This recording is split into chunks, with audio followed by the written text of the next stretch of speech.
बंदी छोड़ सतगुरु रामपाल जी परमेश्वर जी की जय हो। सत्साई भाई और बहनों, पुस्तक मानवता का गिरता हास तथा विकास, इसके ऊपर वीडियो बनाने की श्रृंखला जारी है। इसी श्रृंखला में आज हमारा ये दूसरे नंबर का वीडियो है। पिछले वीडियो में भाई और बहनों, आप और हमने इस पुस्तक में राष्ट्रीय समाज सेवा समिति नामक एक संगठन को लेकर बहुत कुछ समझा है, जाना है। सन 2010 में सतलोक आश्रम बरवाला में राष्ट्रीय समाज सेवा समिति नाम से एक मनवस संगठन तैयार किया जाता है। इस संगठन को तैयार करने में परम पूज्य सतगुरु रामपाल जी परमेश्वर जी की किसी भी प्रकार की कोई भूमिका नहीं होती है। यह राष्ट्रीय समाज सेवा समिति नाम का संगठन संस्था संत रामपाल जी के कलयुगी परिवार के द्वारा, उनके भाई के द्वारा और सतलोक आश्रम मैनेजमेंट के द्वारा तैयार की जाती है, जो लोग सतगुरु रामपाल जी की एक भी बात नहीं मानते हैं।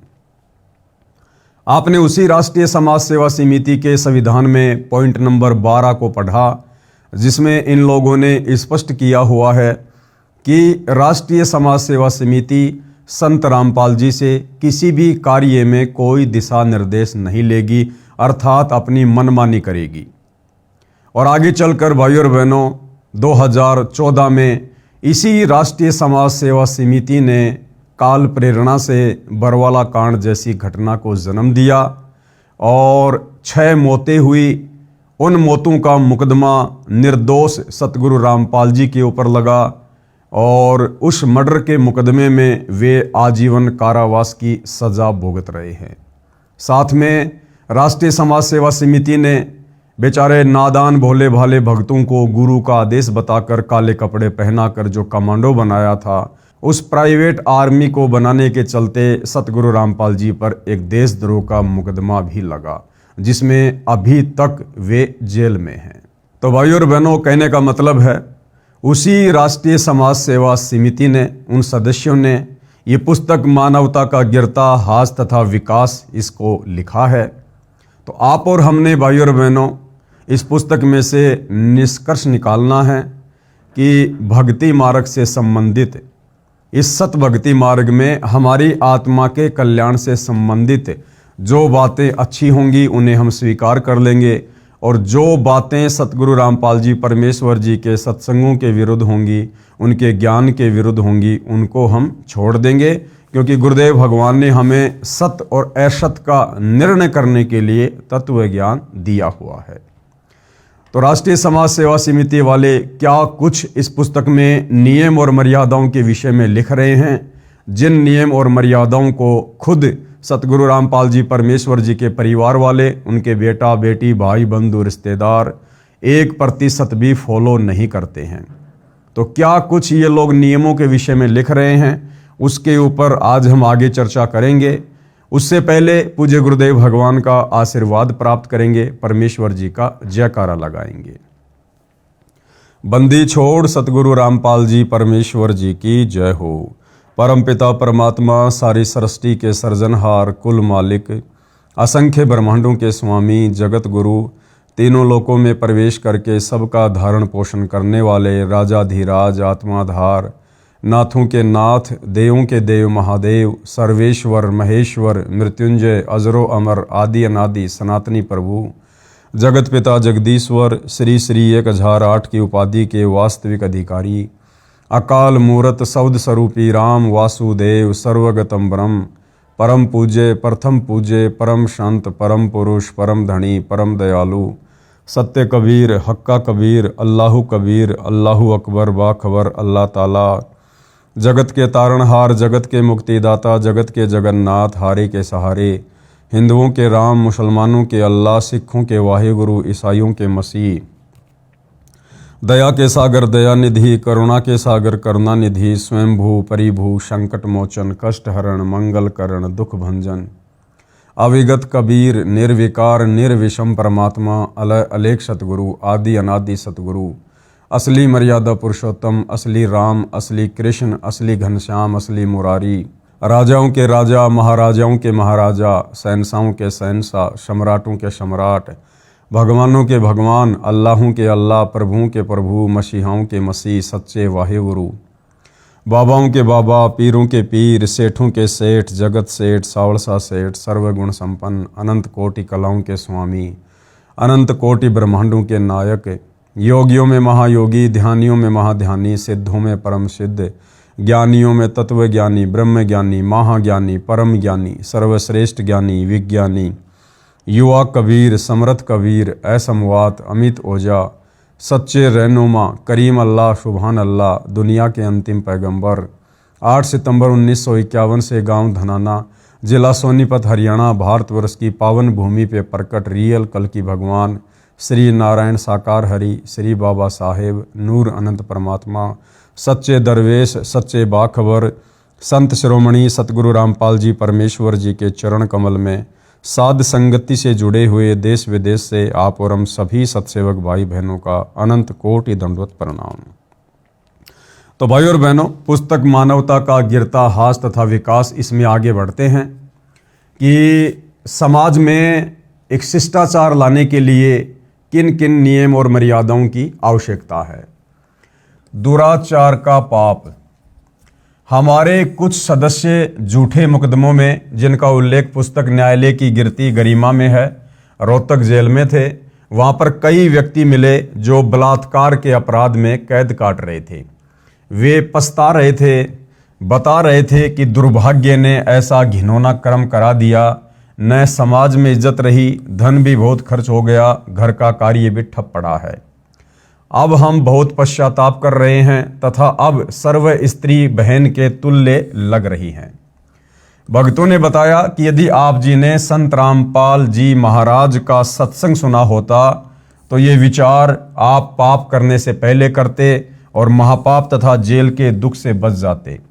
संत रामपाल जी महाराज सत्संग में बताते हैं, तो राष्ट्रीय समाज सेवा समिति वाले इस बात का हवाला देकर कि भाई जब करोथा कांड 2006 में हुआ तो हमारे कुछ भगत रोहतक की जेल में जेल काट रहे थे और वहाँ जो कुछ अन्य कैदी थे जो कि बलात्कार के मुकदमे में जेल में थे, जब उनसे बातचीत हुई तो उन्होंने बड़ा पश्चाताप किया अपनी उन गलतियों पर जो गलतियां उन्होंने की।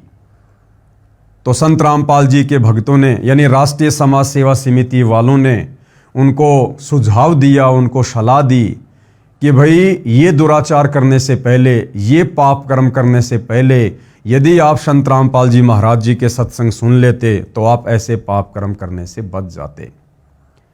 भाई और बहनों, फिर उसके बाद 2014 में बरवाला कांड के समय संत रामपाल जी के भगत होने के बावजूद, उनके अनेकों सत्संग सुनने के बावजूद, 15-15, 20-20 साल से उनकी शरण में होने के बावजूद बरवाला कांड के समय मनमाना आचरण करते समय इन राष्ट्रीय समाज सेवा समिति वालों ने क्यों नहीं सोचा कि आज तुम लोग जिस प्रकार से सतगुरु रामपाल जी के ज्ञान विरुद्ध उनके भक्तों को बरगलाकर, उन्हीं के आदेश बताकर, उनको कमांडो बनाकर प्रशासन के साथ में पंगा ले रहे हो, आगे चलकर इसका क्या नतीजा निकलेगा।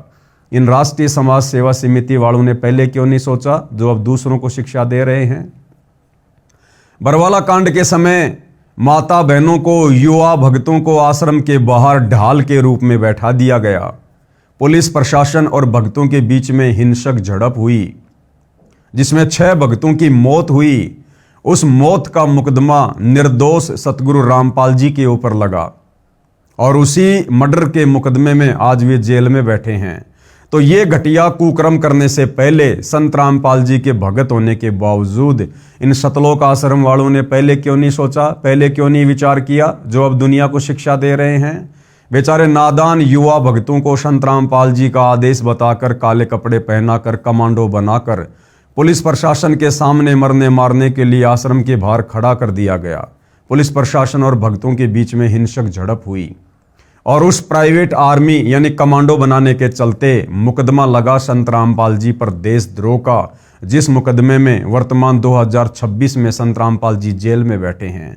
तो ये सारी बातें इन राष्ट्रीय समाज सेवा समिति वालों ने, जो दुनिया वालों को शिक्षा दे रहे हैं कि कोई भी पाप कर्म करने से पहले संत रामपाल जी के सत्संग सुन लेते तो ऐसा पाप कर्म ना करते। फिर 2014 बरवाला कांड में इन लोगों ने वही पाप कर्म क्यों किए, मनमाने आचरण क्यों किए, इनके मनमाने आचरणों की सजा आज हमारा गुरु भुगत रहा है। तो भाइयों और बहनों, परमात्मा कहते हैं, करनी तज कथनी कथ है अज्ञानी दिन रात, कुत्ते ज्यों भौंकत फिरे सुनी सुनाई बात। संत रामपाल जी महाराज सत्संग में बताते हैं, कबीर पर नारी को देखिए बहन बेटी के भाव, कहे कबीर काम नाश का यही सहज उपाव। कि दूसरे की बहन बेटी को भी अपनी बहन बेटी और माता की दृष्टि से देखना चाहिए आयु के अनुसार। ऐसा करने से हमारे अंदर जो काम वासना है उसके ऊपर कंट्रोल होता है और साथ में परम संत का आशीर्वाद अति आवश्यक है। यदि आपको परम संत की शरण प्राप्त नहीं है, उनका आशीर्वाद प्राप्त नहीं है, तो भाई और बहनों, कबीर जी की वाणियाँ कितना ही पढ़ लो, कितना ही दिन में इनको घोट लो, इन वाणियों का किसी प्रकार से कोई असर स्त्री या पुरुष के ऊपर नहीं होना है। दुराचारी को दंड, राष्ट्रीय समाज सेवा समिति वाले आगे क्या बता रहे हैं कि दुराचारी व्यक्ति को किस प्रकार से दंड दिया जाना चाहिए। सर्व मानव समाज से राष्ट्रीय समाज सेवा समिति की प्रार्थना है कि बलात्कार करने वाले तथा स्त्रियों से छेड़छाड़ करने वाले का कठोर कानून है, जिसके तहत जमानत भी नहीं होती है, 15 वर्ष की कैद भी काटनी पड़ती है। बुराइयों से बचने तथा अपनी संतान को अच्छे संस्कार युक्त करने के लिए संत रामपाल जी महाराज का सत्संग सुने। आत्म कल्याण, घर व शरीर में सुख तथा व्यवसाय भी निर्बाध चलता है। यानी दुराचार करने वाले व्यक्ति को कानून के अनुसार कठोर सजा दी जाती है। उसको आजीवन उम्र कैद की सजा या 15 वर्ष कैद की सजा या अन्य प्रकार से उसको यातनाएं भी दी जाती है। तो राष्ट्रीय समाज सेवा समिति का कहना है कि ऐसे दुष्कर्म दुराचार करने से बचें और परम संत सतगुरु रामपाल जी के सत्संग सुनकर अपनी आत्मा का कल्याण करवाएं। दुराचार कितना पाप है, प्रमाण के लिए पढ़िए पेज नंबर 36 पर, जो कि हम आगे पढ़ेंगे।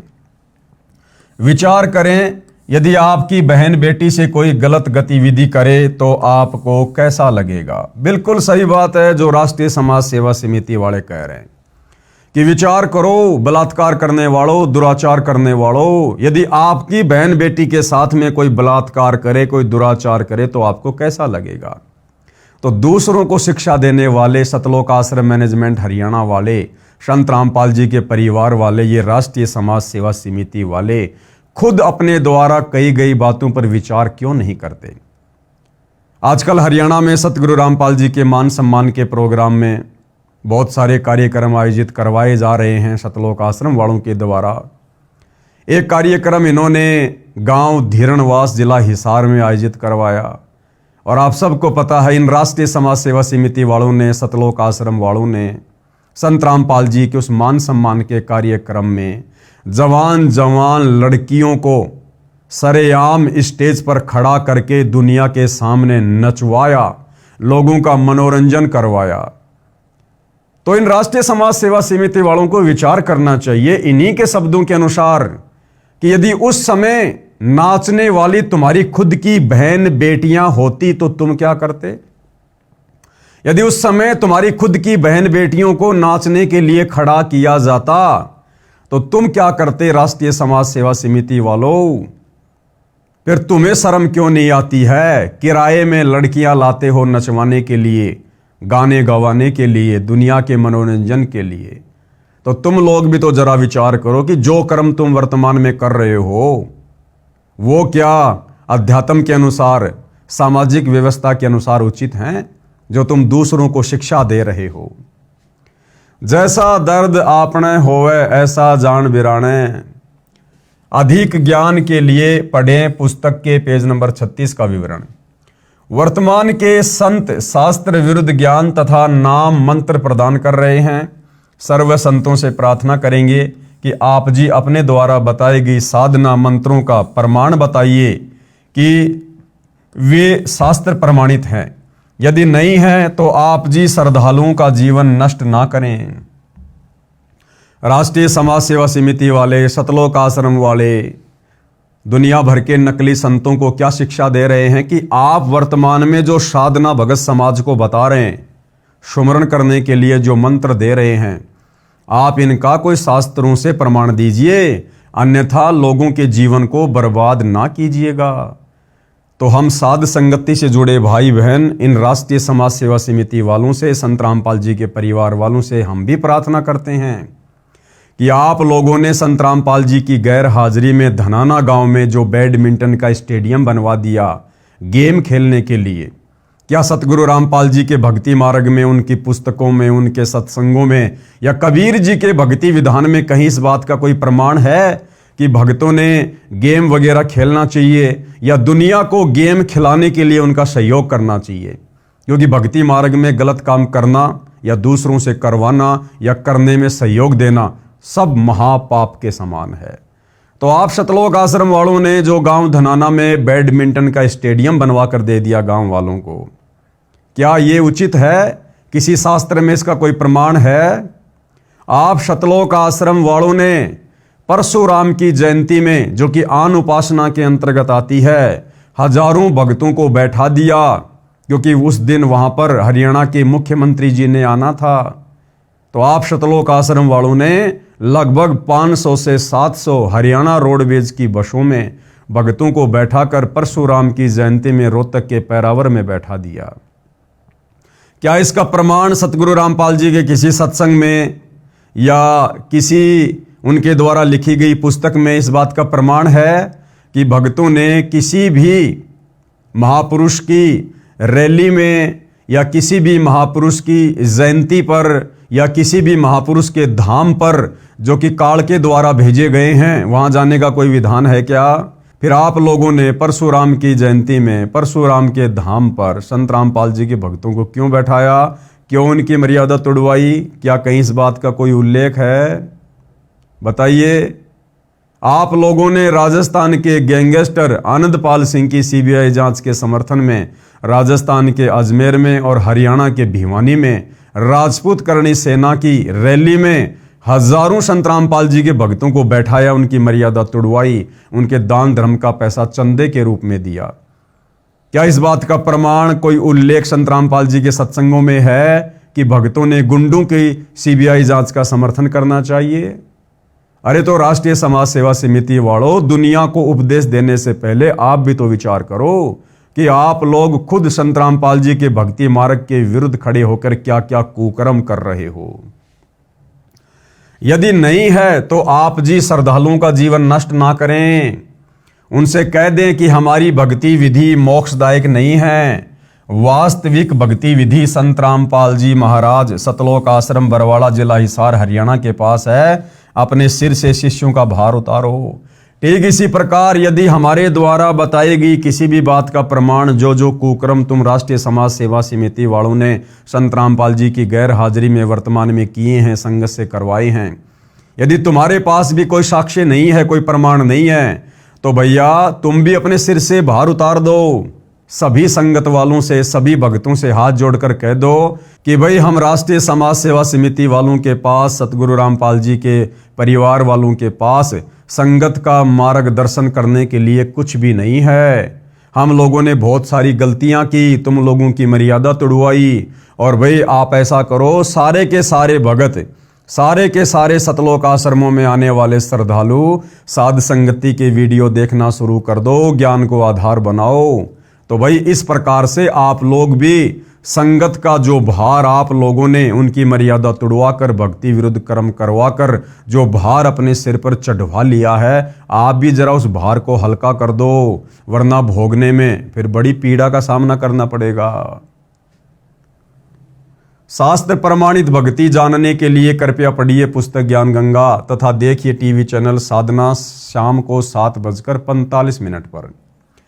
आगे राष्ट्रीय समाज सेवा समिति वाले बताते हैं कि और क्या क्या नियम हैं। चोरी, जुआ आदि अपराध करने से मानव को अध्यात्म ज्ञान के आधार से बचाना। कबीर मांस बखे और मद पीवे और धन वेश्या से खाए, जुआ खेले चोरी करे वो अंत समोड़ा जाए। जो व्यक्ति मांस खाते हैं और शराब पीते हैं या किसी भी प्रकार का नशा करते हैं और लड़कियों से वेश्यावृत्ति करवाकर धन कमाते हैं, जुआ खेलते हैं और चोरी करते हैं, कबीर परमेश्वर कहते हैं अंत में उनका सर्वनाश होता है, उनका सत्यानाश होता है।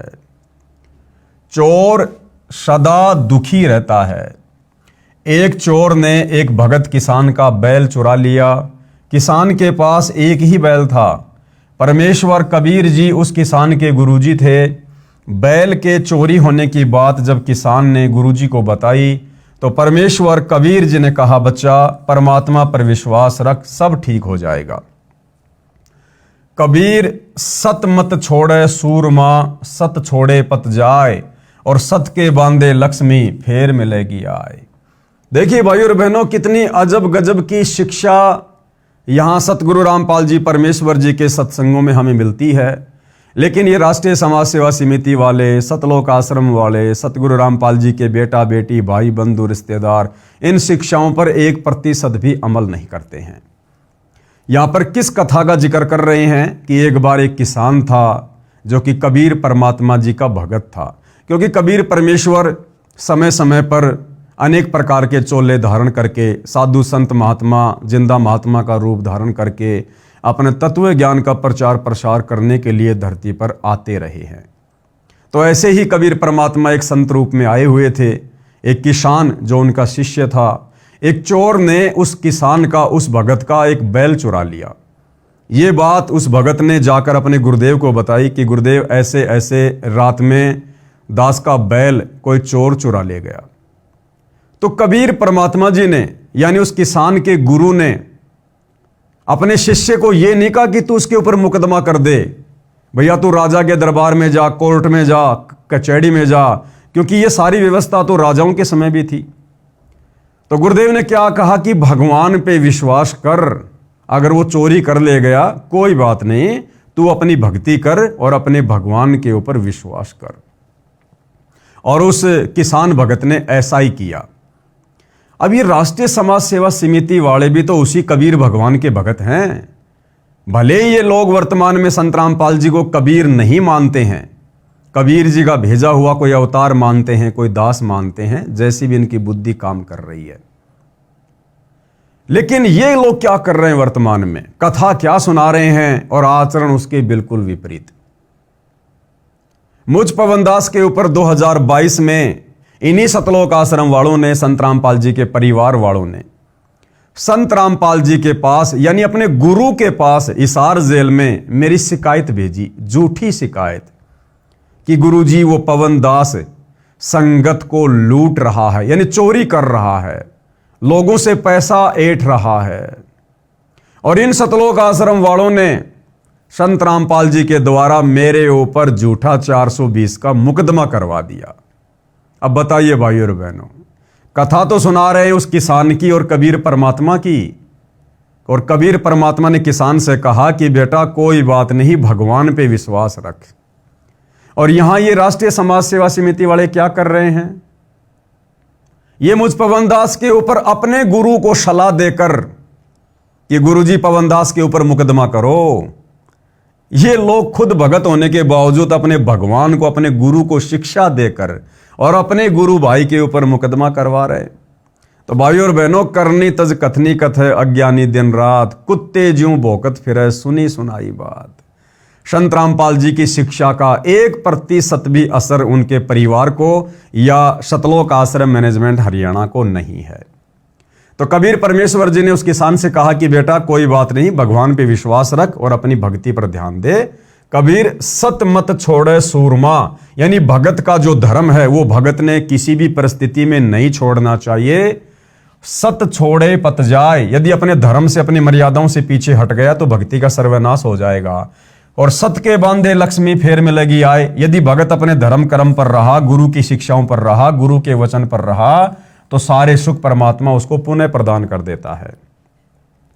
उस किसान ने उधार पर बैल मोल लिया, खेत में बीज बीजा, परमात्मा की कृपा से वर्षा अच्छी और समय अनुसार हुई, फसल अच्छी हुई। किसान ने एक बैल और मोल लिया तथा पहले बैल का ऋण भी चुका दिया। 1 साल के बाद वही चोर फिर रात्रि में उसी किसान के दोनों बैल चुरा ले गया। किसान ने अपने गुरुदेव से फिर दोनों बैल चोरी होने की अर्जी लगाई। परमेश्वर कबीर जी ने कहा, बच्चा विश्वास मत खोना, सब ठीक हो जाएगा। क्या कहा गुरुदेव ने कि बेटा विश्वास मत खोना, उसके प्रति कोई मुकदमा मत करना, कोर्ट कचहरी में मत जाना। अगर तूने ऐसा किया तो तेरे गुरु से, तेरे भगवान से तेरा विश्वास उठ जाएगा, फिर तेरा परमात्मा तेरी कोई मदद नहीं करेगा। लेकिन इन सतलोक आश्रम वालों ने एक मुकदमा तो 420 का करवाया सो करवाया। उसके बाद इन्होंने 3-4 मुकदमे मेरे ऊपर और करवा दिए, धार्मिक भावना भड़काने के, सोनीपत में, झज्जर में, बहादुरगढ़ में और तरह तरह के मुकदमे करवा दिए। जबकि इस कथा में उस किसान का गुरु कह रहा है कि बेटा विश्वास मत खोना, चाहे तेरे साथ में कोई कितनी बदतमीजी करे, कितनी जाति करे, कितना दुर्व्यवहार करे, तू अपने गुरु के ऊपर विश्वास करना। कबीर जो तोकू काटा बोवे ताको बोतू फूल, तो हे फूल के फूल हैं वाको हैं त्रिशूल। लेकिन इस वाणी के ऊपर भाई और बहनों सतलोक आश्रम वाले 1% भी अमल नहीं करते हैं, 1% भी अमल नहीं करते हैं। मुझे लगता है ये राष्ट्रीय समाज सेवा समिति वाले संत रामपाल जी की शिक्षाओं पर कम और आसाराम की शिक्षाओं पर ज्यादा चलते हैं। क्योंकि कबीर जी की वाणी है कि जो तो को काटा बोवे वाको बोतू फूल, यानी तेरे साथ यदि कोई दुर्व्यवहार करता है, बदतमीजी करता है, तुझे नुकसान देता है, तो तू उसके साथ वैसा ही बर्ताव मत कर। अगर तेरी राह में कोई कांटे बिछा रहा है, उसकी राह में तू फूल बिछा। यानी तेरे विषय में कोई गलत सोचता है तो तू उसके विषय में अच्छा सोच, समय आने पर तेरे लिए अच्छा होगा और उसके लिए वो कांटों के समान होगा। ये है सतगुरु रामपाल जी की शिक्षा, कबीर परमेश्वर की शिक्षा। लेकिन ये सतलोक आश्रम वाले अपने गुरुदेव की शिक्षाओं पर ना चल के और आसाराम जी की शिक्षाओं पर ज्यादा चलते हैं। भाई और बहनों, आपको आसाराम जी का एक छोटा सा वीडियो दिखाता हूं जिसमें वो किसी सभा में कह रहे हैं इसी वाणी का उल्टा अर्थ पेश करके। और क्या कुछ कह रहे हैं आप उन्हीं के मुख से सुन लीजिए कि जो तोकू काटा बोवे वाको बोतू भाला। कबीर परमात्मा तो क्या कह रहे हैं कि जो तोकू काटा बोवे वाको बोतू फूल। और आसाराम जी, जिनको दुनिया बहुत बड़ा संत मानती है, एक मार्गदर्शक के रूप में दुनिया जिनको पूजती है, वो कबीर परमेश्वर जी की वाणियों का दुरुपयोग करते हुए भगत समाज को क्या दिशा निर्देश दे रहे हैं कि जो तोकू काटा बोवे वाको बोतू भाला। और वो भी क्या याद करेगा किसके साथ पड़ा था पाला। तो एक बार आसाराम जी के मुख से सुन लीजिए भाई और बहनों। हिंदू आतंकी नहीं होता है, लेकिन हिंदू को परेशान करोगे तो फिर हिंदू जानता है जो तो को कांटा बुए वहां को बोतू भला, वो भी साला क्या याद करेगा पड़ा था किसी से पाला। तो सुना भाई और बहनों आपने आसाराम जी के मधुर प्रवचन। तो मुझे लगता है ये राष्ट्रीय समाज सेवा समिति वाले, संत रामपाल जी के परिवार वाले, ये संत रामपाल जी से ज्यादा आसाराम जी के सत्संगों से प्रभावित हैं, जिस कारण से आए दिन सत्सेवकों के ऊपर झूठे मुकदमे करते रहते हैं। किसान ने 2 बैल उधार मोल लिए, खेत बीजा, परमेश्वर की कृपा हुई, समय पर अच्छी वर्षा होने से बहुत अच्छी फसल हुई। किसान ने 2 बैलों का ऋण चुकाया तथा 2 बैल और खरीदे तथा अधिक जमीन पर खेती की। एक नौकर हाड़ी भी रख लिया। 1 वर्ष के पश्चात वही चोर फिर उसी किसान के घर पर चोरी करने के मकसद से गया। उसने सोचा था कि किसान के अब कोई बैल नहीं होगा, फिर भी एक बार देख लेता हूं। देखा तो किसान के घर पर 4 बैल खड़े थे। यह दृश्य देखकर चोर ने सोचा कि मैंने इसके 3 बैल चुराए, मेरे पास एक भी पैसा नहीं है। लड़का बीमार हुआ तथा पत्नी बीमार हुई। सर्व पैसा जो 3 बैल बेचकर प्राप्त किया था सब खर्च हो गया और किसान के घर 4 बैल बंधे हैं। यह एक आश्चर्य की बात है। चोर ने रात्रि में आंगन में सोए किसान को जगाया। किसान ने पूछा कि कौन है भाई? चोर ने कहा कि मैं चोर हूं। किसान ने सोचा कि कोई मजाक कर रहा है। कहा कि चोर है तो अपना काम कर, मुझे सोने दे। चोर ने कहा जो कार्य मैं करता था वह अब करने का मन नहीं बन रहा। हे किसान, मैंने तेरे 3 बैल चुराए, मेरे पास आज 1 पैसा नहीं है, कुछ कर्जा भी हो गया है। आपके पास पहले 2 बैल थे, अब देखा तो आपके पास 4 बैल हैं, इसका राज जानना चाहता हूं।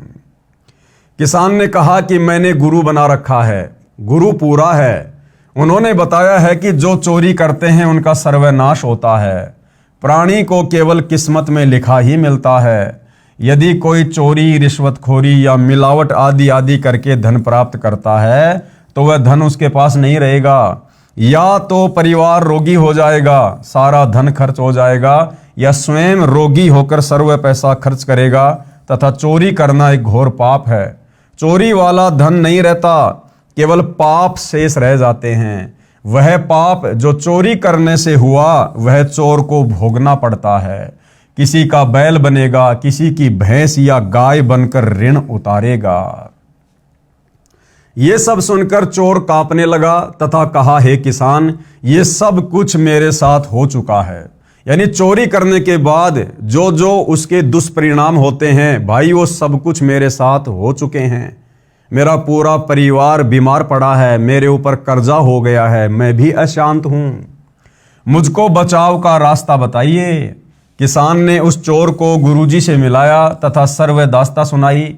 गुरुजी ने कहा, बच्चा अच्छा है, अब भी सुधर जा, तेरे सर्व पाप परमात्मा क्षमा कर देगा। क्योंकि भाई और बहनों, जिस समय कबीर परमेश्वर स्वयं तत्वदर्शी संत के रूप में धरती पर प्रकट होते हैं, उस समय ये परमात्मा हमें किस्मत से अधिक भी देता है। लेखनी इस कबीर परमेश्वर जी के हाथ में होती है, सच्चे सतगुरु के हाथ में होती है। ये परमात्मा चाहे तो हमारे असंख्य युगों के पाप कर्मों को डिलीट कर सकता है, उनके ऊपर जो है वो क्रोश मार सकता है, उनको समाप्त कर सकता है। ये सतगुरु के हाथ में होता है। अपनी वाणी में भी परमात्मा कहते हैं कि भाई, मासा घटे ना तिल बधे, विधाता लिखे जो लेख, पर साचा सतगुरु मेट कर ऊपर मार दे मेख। भक्ति कर, अपने परिवार को भी दीक्षा दिला दे। चोर ने स्वयं नाम दीक्षा ली तथा परिवार को भी नाम दीक्षा दिलाई। किसान ने उसको 1 बैल दे दिया कि आप भी किसान हैं, खेती करो। चोर ने खेती की, अच्छी खेती हुई, चोर भगत बन गया। भगत चोर ने पहले वाले 3 बैल तथा 1 बैल जो किसान ने स्वेच्छा से दिया था, उन सब के पैसे किसान भगत को दे दिए। अपने कुकृत्य की समायाचना की। किसान ने कहा कि भगत, मुझे तो परमात्मा ने इन बैलों के पैसे उसी वर्ष दे दिए थे, आप ये सारा धन गुरुजी को दान कर दो। भगत बने चोर ने सर्व धन गुरुजी को दे दिए। गुरुजी ने भंडारा भोजन में धर्म में लगा दिया। सजनों, यदि चोरी करने से धनी बनते तो सर्व चोर ही बन जाएं। भाई, अगर चोरी करने से, कुकर्म करने से, लोगों को ठगने से, रिश्वत लेने से, भ्रष्टाचार करने से अगर दुनिया धनवान बने तो आज भाई और बहनों, ईमानदारी से संसार में कोई भी कार्य नहीं कर रहा होता, सारे के सारे चोर बने होते।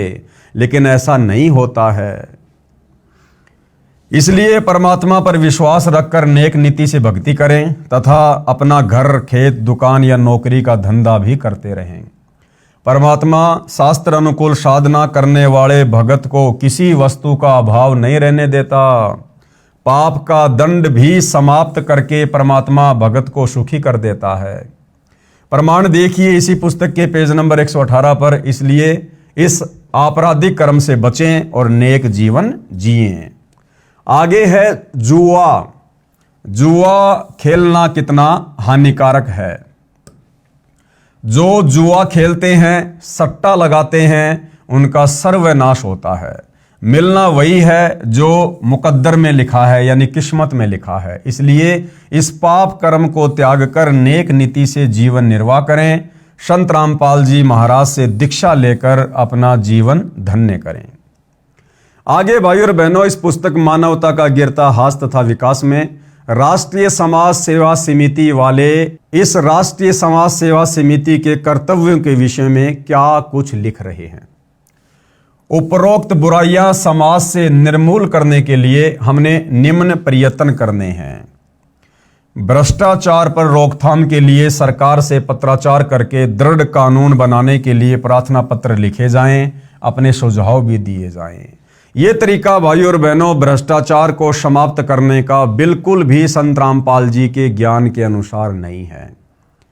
देखो भाइयों और बहनों, समय समय पर सरकार बहुत ही कठोर कानून लागू करती रही है। ये बलात्कार, ये चोरी, ये रिश्वतखोरी क्या ये वर्तमान में हो रही है? ये तो बहुत पहले से चलती आ रही है और समय समय पर सरकारों ने इनकी रोकथाम के लिए कड़े कानून भी बनाए।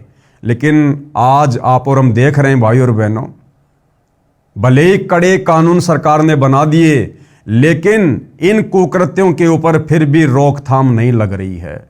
दिन ब दिन ये कुक्रम बढ़ते ही जा रहे हैं।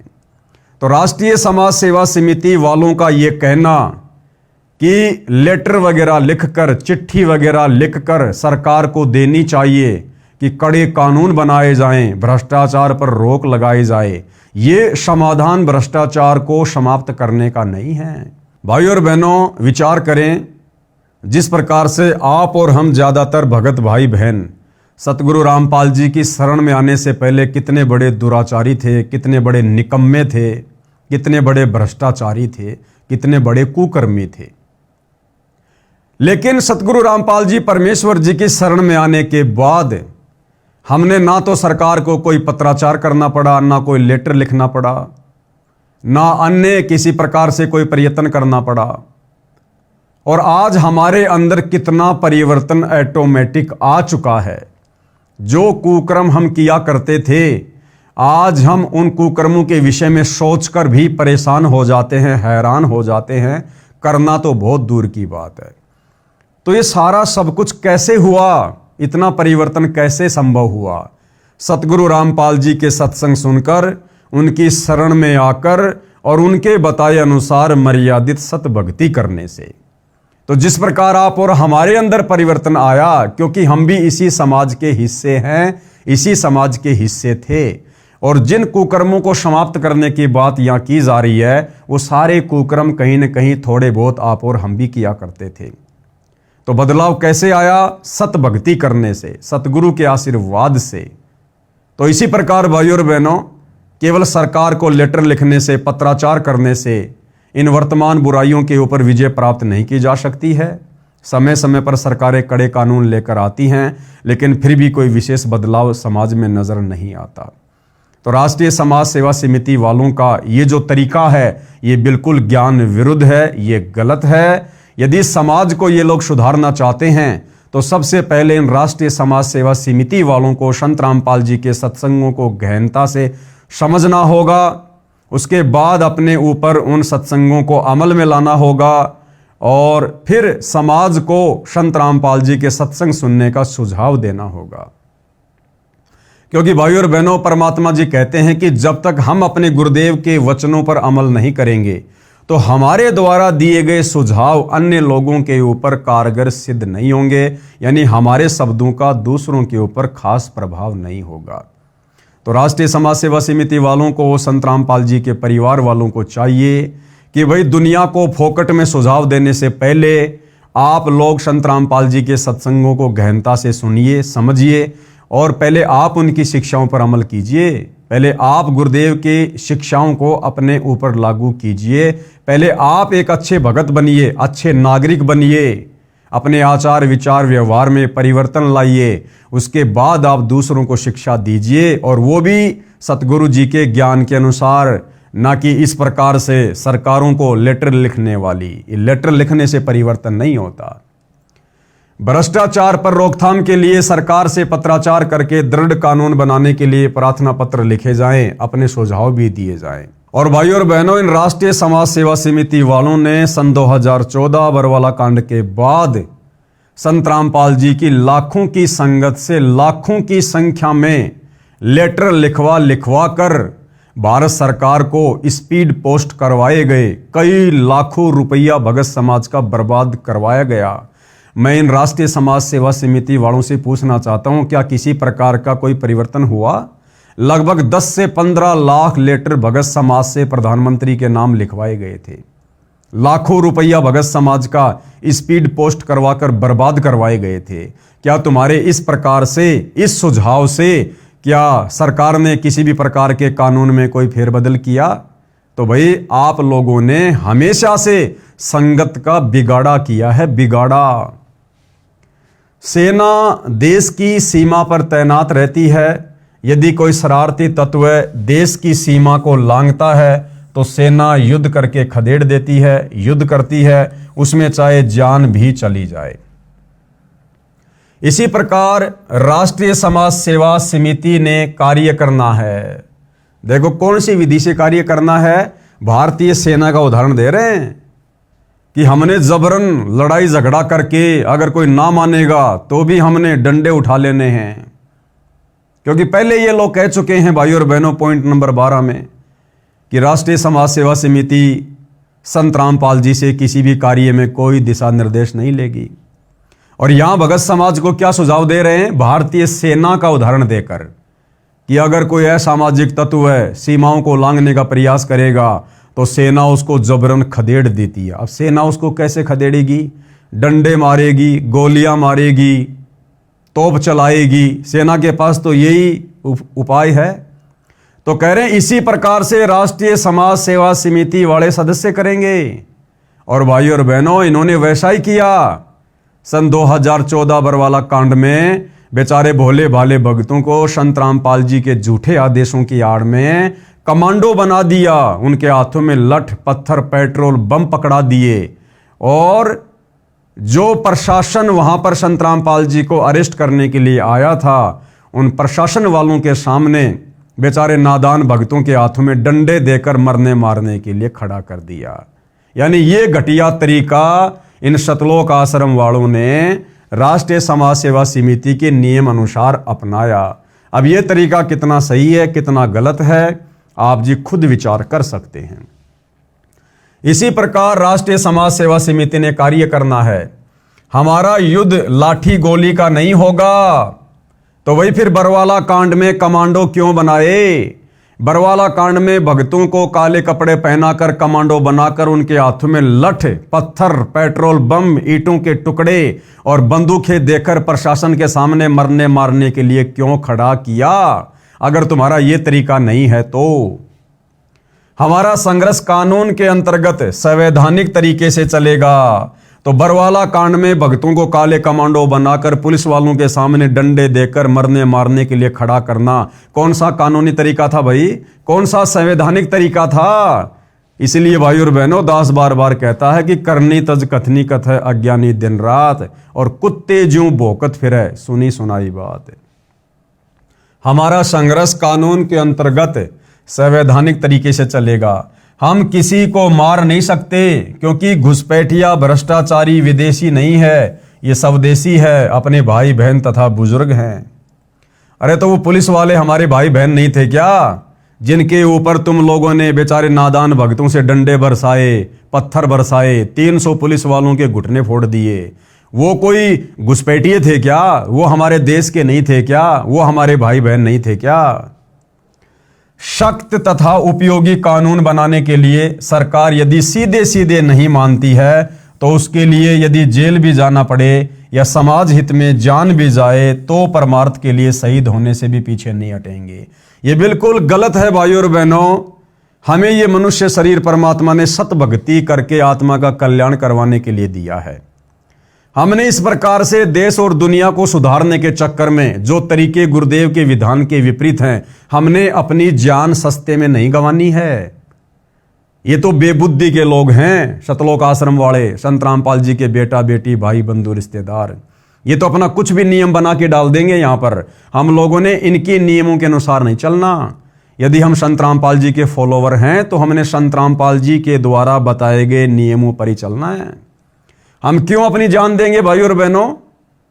अरे जिस दिन हम सुधर जाएंगे, हमारा परिवार सुधरेगा, परिवार सुधरेगा तो एक ना एक दिन वो समाज भी सुधरेगा, वो गांव भी सुधरेगा, गांव सुधरेगा तो एक ना एक दिन वो देश भी सुधरेगा। तरीका ये है, रोडों पर खड़े होकर रैलियां करके, धरने प्रदर्शन करके और जबरदस्ती सरकार से पंगा लेकर हमने सस्ते में जान नहीं देनी। परमात्मा कहते हैं ये देही सस्ती नहीं, महंगी रत्नों मोल, ये तो रत्नों से भी महंगी है। मानव जन्म दुर्लभ है, ये मिले न बारंबार, जैसे तरवर से पत्ता टूट गिरे बहुर न लगता डार। तो भाइयों और बहनों, ये जितने भी नियम बताए जा रहे हैं, ये सारे के सारे नियम इस राष्ट्रीय समाज सेवा समिति के हैं और सतगुरु रामपाल जी के ज्ञान से इनका एक भी नियम मेल नहीं खाता है। तो हम लोगों ने इस राष्ट्रीय समाज सेवा समिति अर्थात संत रामपाल जी के परिवार के अनुसार नहीं, हमने तो सतगुरु रामपाल जी के द्वारा दिखाए गए रास्ते पर चलना है। कबीर तरवर यानी वृक्ष, सरवर यानी सरोवर और संतजन और चौथा बरस में और परमार्थ के कारणे चारों धारें दे। कबीर नर संसारी लगन में दुख सह करोड़ा और परमार्थ के कारणे जितना सह उतना थोड़ा। तो ये जो वाणी है भाई और बहनों कबीर परमात्मा की, जिसका उल्टा अर्थ ये राष्ट्रीय समाज सेवा समिति वाले निकाल रहे हैं कि नर संसारी लगन में दुख सह करोड़ा, यहां पर सुख इन्होंने गलती से लिख दिया है। नर संसारी लगन में दुख सह करोड़ा और गुरु शरण और परमार्थ में जो सह सो थोड़ा। यानी कबीर परमात्मा कह रहे हैं कि एक सांसारिक व्यक्ति अपनी रोजी रोटी के चक्कर में, बच्चों को पढ़ाने के चक्कर में, अपनी सामाजिक व्यवस्थाओं के चक्कर में, भौतिक सुख सुविधाओं के चक्कर में, काम धंधे के चक्कर में करोड़ों दुख सहन करता है, लेकिन फिर भी हार नहीं मानता। इसी प्रकार जब हमें गुरु जी की भक्ति मिल जाए, गुरु जी की शरण प्राप्त हो जाए, तो भक्ति को सफल करने के लिए गुरु के नियमों पर चलते हुए, संघर्ष करते हुए यदि भगत ने करोड़ों दुख भी सहन करने पड़े तो भी थोड़े हैं। अरे वो सांसारिक व्यक्ति जो करोड़ों दुख सहन कर रहा है, उसको कुछ नहीं मिलना, अंत में गधा का गधा रहेगा, 84 में जाएगा, नरक भोगेगा। और हमें तो भक्ति करके सब कुछ मिलेगा, मोक्ष मिलेगा, परलोक मिलेगा। तो उसमें यदि हम कितने ही कष्ट क्यों ना सहें, वो भी थोड़े हैं। भगत ने संघर्ष करते हुए हार नहीं माननी चाहिए। इस वाणी का अर्थ तो ये है। और ये सतलोक आश्रम वाले इस वाणी का क्या अर्थ निकाल रहे हैं कि यदि सरकार सीधे सीधे हमारी बात नहीं मानेगी, भ्रष्टाचार को समाप्त नहीं करेगी, तो हम लोग अपनी जान भी दे देंगे। हम सारे कष्ट सहेंगे, धरने करेंगे, रैलियां करेंगे, प्रदर्शन करेंगे, डंडे खाएंगे, डंडे भी मारेंगे, जेल में भी जाएंगे, मरना पड़े तो मर भी जाएंगे, सारे कष्ट सहन करेंगे। भाइयों और बहनों, इन्हीं राष्ट्रीय समाज सेवा समिति वालों ने सन 2014 बरवाला कांड से पहले संत रामपाल जी की शिक्षाओं के विरुद्ध होकर सतलोक आश्रम बरवाड़ा में भक्तों को कुछ पर्चे बांटे गए थे।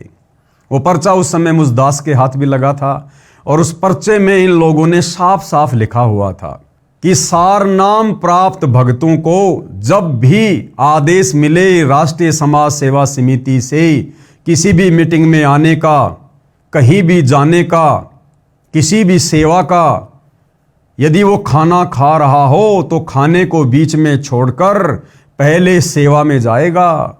और यदि उस भगत को सीने पर गोली भी खानी पड़े तो भी पीछे नहीं हटेगा। अब बताओ भाइयों और बहनों, सतगुरु रामपाल जी ने सन 1994 से अपने भक्ति मार्ग की शुरुआत की। क्या कभी गुरुदेव भगवान ने इस प्रकार से कभी कोई बातें कही? क्या गुरुदेव भगवान ने कभी इस प्रकार का कोई सख्त आदेश अपने भक्तों को दिया? कभी नहीं। तो ये सारे के सारे उल्टे कर्म सतगुरु रामपाल जी के रहते सहते भी और आज उनकी गैर हाजिरी में ये राष्ट्रीय समाज सेवा समिति वाले कर रहे हैं, उनके परिवार वाले कर रहे हैं। तो भाई और बहनों, हमने तो शिक्षा लेनी है। आज हमें गुरुदेव भगवान ने इस योग्य बना दिया, अपना तत्व ज्ञान देकर हम सही और गलत का निर्णय कर सकते हैं। कौन भक्ति मार्ग में रक्षक है, कौन भक्षक है, हम इसका भली भांति निर्णय कर सकते हैं और इसी आधार से फिर हमने भक्ति मार्ग पर चलना है।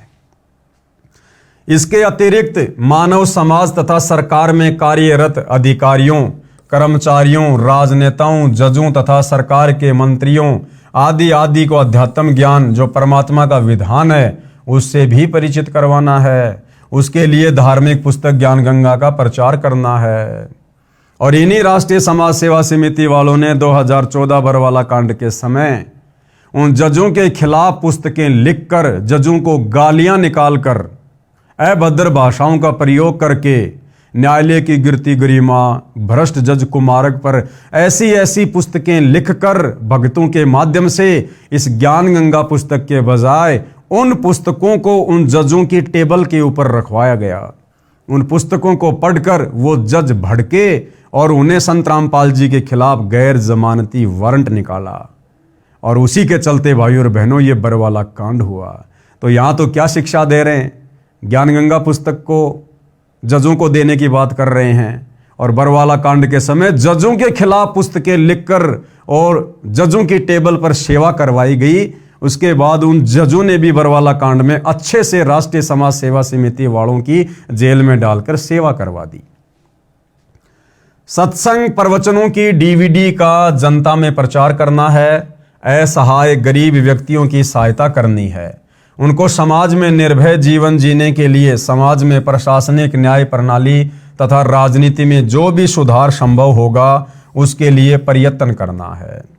देखो भाइयों और बहनों, यहां पर ये जो लोग लिख रहे हैं ना कि असहाय गरीब व्यक्तियों की सहायता करनी है, असहाय गरीब व्यक्तियों की सहायता हम संत रामपाल जी के भक्तों ने पैसा देकर नहीं करनी, धन देकर नहीं करनी है। ध्यान रखना, असहाय और गरीब तो एक भिखारी भी है। क्या सतगुरु रामपाल जी ने कभी उस भिखारी को पैसा देने के लिए कहा है? बिल्कुल नहीं कहा है भाइयों और बहनों। यदि कोई असहाय और गरीब आपके घर पर आ जाता है, आप उसको खाना खिलाइए। उसके कपड़े फटे पुराने हैं तो आप उसको पहने हुए कपड़े दीजिए, नए कपड़े भी नहीं देना आपने बिल्कुल भी। अगर वो उनको बेच के उन पैसों का दुरुपयोग करेगा वो दोष भी हमें लगेगा। तो गुरुदेव भगवान तो हमें इस कदर सावधानियां बता रहे हैं और ये राष्ट्रीय समाज सेवा समिति वाले सीधा सीधा कह रहे हैं कि गरीब और असहाय व्यक्तियों की सहायता करनी है, लेकिन ये नहीं लिखा कि किस प्रकार से सहायता करनी है। लेकिन इनका मकसद वही है भाइयों और बहनों, जिस प्रकार ये वर्तमान में अन्नपूर्णा मुहिम के तहत लोगों के 15-15 लाख के मकान बनवा रहे हैं, फ्री में लोगों के घरों में राशन डलवा रहे हैं, तो ये तरीका भक्ति मार्ग के अनुसार नहीं है। हमने इस प्रकार से यदि लोगों को फ्री में बांटना शुरू कर दिया तो भाइयों और बहनों वो भार उन लोगों का हम भक्तों के ऊपर चढ़ेगा और हमारा भार भी उन लोगों के ऊपर चढ़ेगा और ये काल हमें कभी भी मोक्ष का मार्ग नहीं देगा। जिस किसी को परमार्थ के लिए किए जाने वाले संघर्ष से डर लगे वह इस समिति का सदस्य ना बने।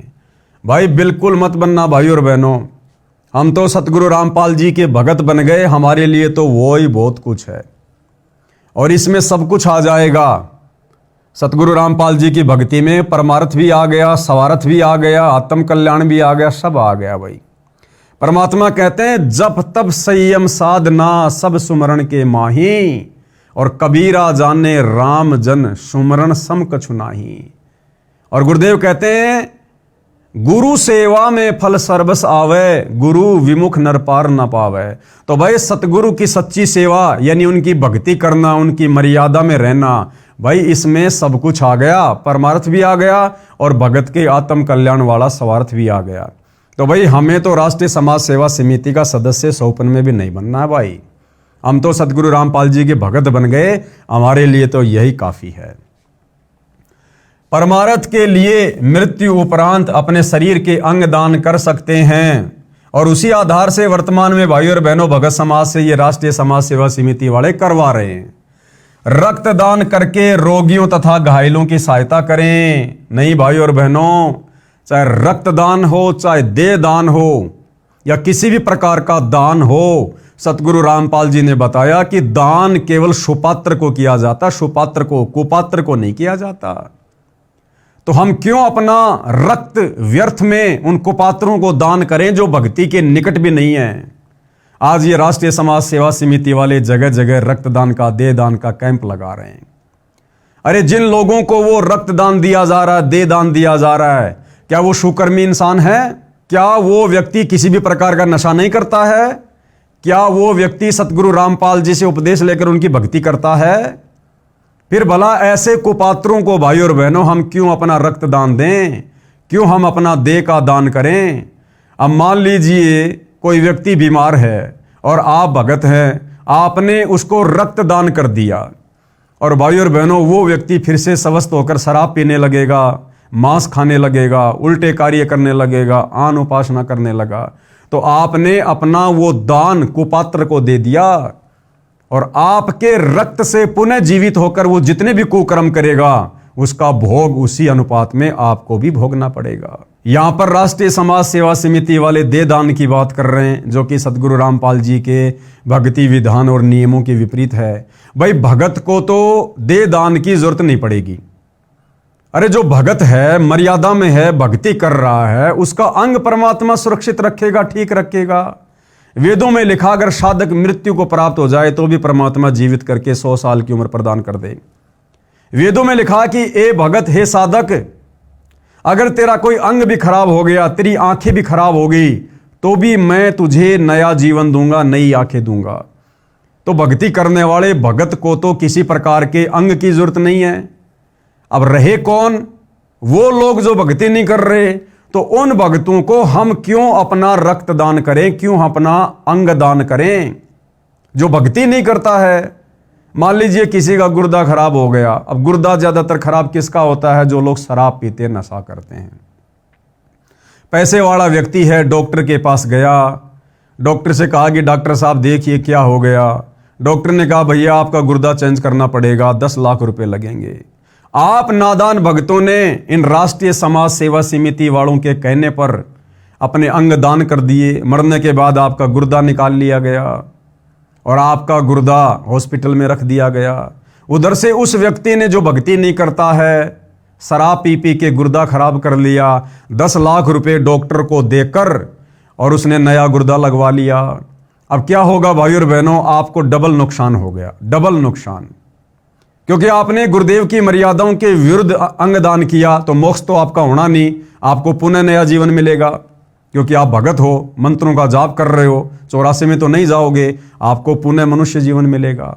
लेकिन आपने अपना जो अंग दान किया और उस अंग दान के चलते जो आपका अंग दान, वो गुर्दा 10 लाख रुपए में बेचा गया। अब सबसे पहले तो वो डॉक्टर उस 10 लाख रुपए का दुरुपयोग करेगा। फिर जिस व्यक्ति को नया गुर्दा लगा दिया गया, अब वो व्यक्ति स्वस्थ हो गया। जो पहले शराब पिया करता था, अब उसको चिंता नहीं है, वो फिर से शराब पीनी शुरू कर देगा कि अब कम से कम 8-10 साल और जीऊंगा। और फिर भी गुर्दा खराब हो गया तो डॉक्टर को 10 लाख रुपए देकर फिर से लगवा लूंगा। तो भगत को डबल प्रकार से काल ने चोट मार दी, डबल प्रकार से उसके कर्म बिगड़ते ही रहेंगे। तो भाई और बहनों, ये रक्तदान करना, दे दान करना, देखो भगत को तो इनकी आवश्यकता है नहीं। भगत तो भक्ति करेगा, परमात्मा उसको स्वस्थ रखेगा। और जो आम समाज के नागरिक हैं, जो भक्ति नहीं करते, वो यदि बीमार हैं, तो भाई और बहनों उनको परमात्मा से जोड़ो। सतगुरु रामपाल जी का ज्ञान समझाकर उनको दीक्षा दिलवाओ। फिर आपको ना तो रक्तदान की जरूरत पड़ेगी, ना दे दान की जरूरत पड़ेगी। जब वो नाम दीक्षा लेकर संत रामपाल जी के पास जाएगा, अपनी व्यथा बताएगा, तो आप और हम भाई बहन इंटरव्यू में क्या देखते हैं? मैं बहुत बीमार था, मेरा गुर्दा खराब था, मैं कैंसर का रोगी था, डॉक्टर ने कहा था कि तू मरेगा, नहीं बचेगा। जैसे ही मैंने संत रामपाल जी से नाम लिया, उनके पास गया, गुरुदेव ने आशीर्वाद दिया, उसी समय मैं स्वस्थ हो गया। तो क्यों ना हम ये तरीका अपनाएं? ना अपनी दुर्गति करवाने की जरूरत पड़ेगी, ना गुरु का वचन तोड़ने की जरूरत पड़ेगी। तो भाई और बहनों, हमने अपने गुरुदेव के दिखाए रास्ते अनुसार चलना है। इन राष्ट्रीय समाज सेवा समिति सतगुरु रामपाल जी के मंदबुद्धि परिवार के दिखाए रास्ते पर नहीं चलना है। तो भक्ति मार्ग में दे दान करना, रक्तदान करना, यह किसी भी प्रकार से उचित नहीं है। समिति का सदस्य बनने के लिए शर्तें। अब राष्ट्रीय समाज सेवा समिति वाले क्या कह रहे हैं कि यदि आपने इस समिति का सदस्य बनना है तो हमारे कुछ नियम हैं, कुछ शर्तें हैं। अब भाई और बहनों, अभी तक की वीडियो में आपको समझ में आ गया होगा कि हम तो भाई सौपन में भी ऐसी समिति का सदस्य नहीं बनने वाले हैं। बाकी जो बनना चाहे तो उन लोगों के लिए क्या क्या नियम है सुन लीजिएगा। राष्ट्रीय समाज सेवा समिति का सदस्य बनने के लिए निम्न शर्तें हैं। सबसे पहली क्या शर्त है? आध्यात्मिक ज्ञान को समझने के लिए संत रामपाल जी महाराज के सत्संग साधना टीवी पर शाम 7:45 पर सुने तथा पुस्तक ज्ञान गंगा पढ़ें। पुस्तक निःशुल्क मंगवाने के लिए संपर्क सूत्रों इतने नंबरों पर अपना पूरा पता SMS करें। यदि आपको ज्ञान अच्छा लगे तो आप संत रामपाल जी महाराज से दीक्षा प्राप्त करें। अर्थात यदि ज्ञान अच्छा ना लगे और आप यदि संत रामपाल जी के भगत नहीं बनते हैं तो भी इन लोगों के अनुसार आप राष्ट्रीय समाज सेवा समिति के सदस्य बन सकते हैं, जो कि गुरुदेव के नियमों के विपरीत है। नंबर 2, शतनाम प्राप्त दीक्षित व्यक्ति ही सदस्य बन सकेगा। क्या कह रहे हैं कि सत्य नाम प्राप्त दीक्षित व्यक्ति ही सदस्य बन सकता है। और भाइयों और बहनों, इस समिति का जो पॉइंट नंबर 8 है, उस पॉइंट नंबर 8 में इन्होंने क्या लिखा हुआ है? यहां तो क्या कह रहे हैं कि जो व्यक्ति संत रामपाल जी से उपदेश लेकर और शतनाम प्राप्त कर लेगा, वो व्यक्ति राष्ट्रीय समाज सेवा समिति का मेंबर बनेगा, सदस्य बनेगा।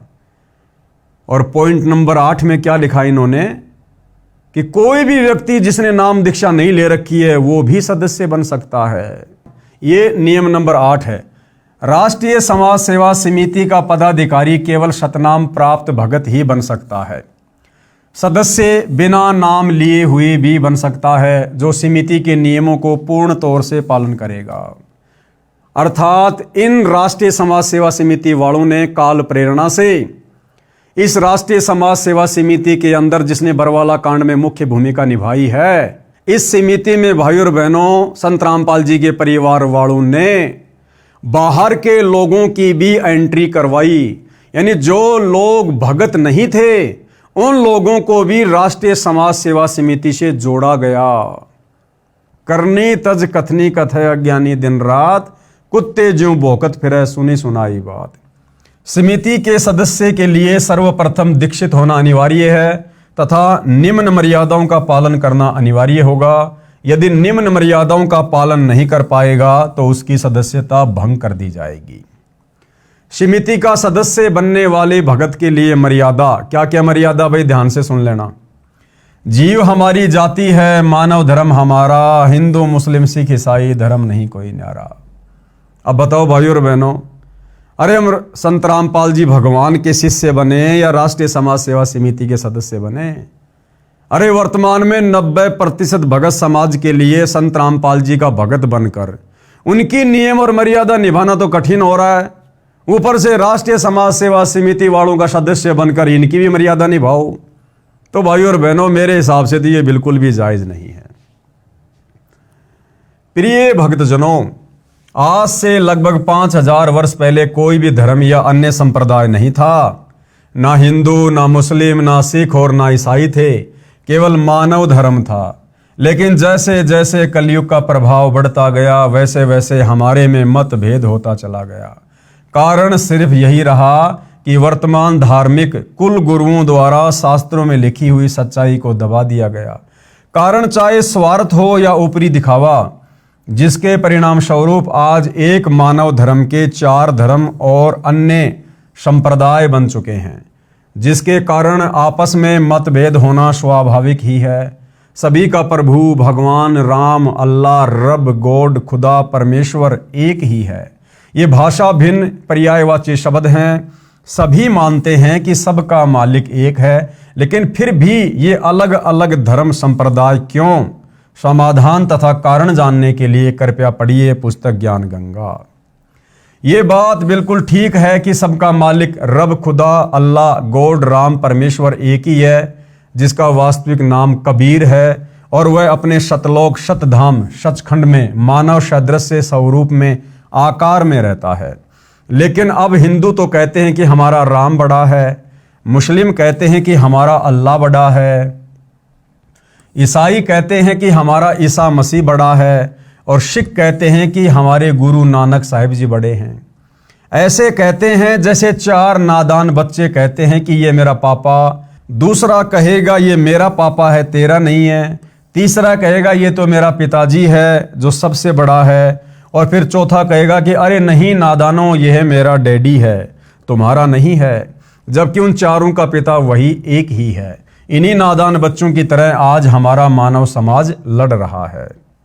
कोई कहे हमारा राम बड़ा है, कोई कहे खुदाई रे, कोई कहे ईसा मसीह बड़ा, ये बाटा रहे लगाई रे। जबकि हमारे सभी धार्मिक ग्रंथों व शास्त्रों में उस एक प्रभु मालिक रब खुदा अल्लाह राम साहिब गोड परमेश्वर की प्रत्यक्ष नाम लिखकर महिमा गाई है कि वह एक मालिक प्रभु कबीर साहिब है जो शतलोक में मानव सदृश स्वरूप में आकार में रहता है। वेद, गीता, कुरान, बाइबल जो 3 पुस्तकों तौरात, जबूर तथा इंजिल का संग्रह है, और गुरु ग्रंथ साहिब, ये सब लगभग मिलते जुलते ही हैं। यजुर्वेद के अध्याय 5 के श्लोक नंबर 32 तथा अध्याय 29 मंत्र 25 में, सामवेद के संख्या नंबर 1400-822 में, अथर्ववेद के कांड नंबर 4 के अनुवाक 1 के श्लोक नंबर 7 में, ऋग्वेद के मंडल नंबर 9 सूक्त 86 मंत्र 26-27, ऋग्वेद मंडल 9 सूक्त 82 मंत्र 1-2-3 में, तथा ऋग्वेद मंडल 9 सूक्त 96 मंत्र 17-18, ऋग्वेद मंडल 9 सूक्त 20 मंत्र 1 में, और अनेकों स्थानों पर कबीर यानी कबीर नाम लिखकर बताया है कि पूर्ण ब्रह्म कबीर कबीर देव है जो शतलोक में आकार में रहता है। गीता जी चारों वेदों का संक्षिप्त सार है। गीता जी भी उसी सतपुरुष पूर्ण ब्रह्म कबीर की तरफ संकेत करती है।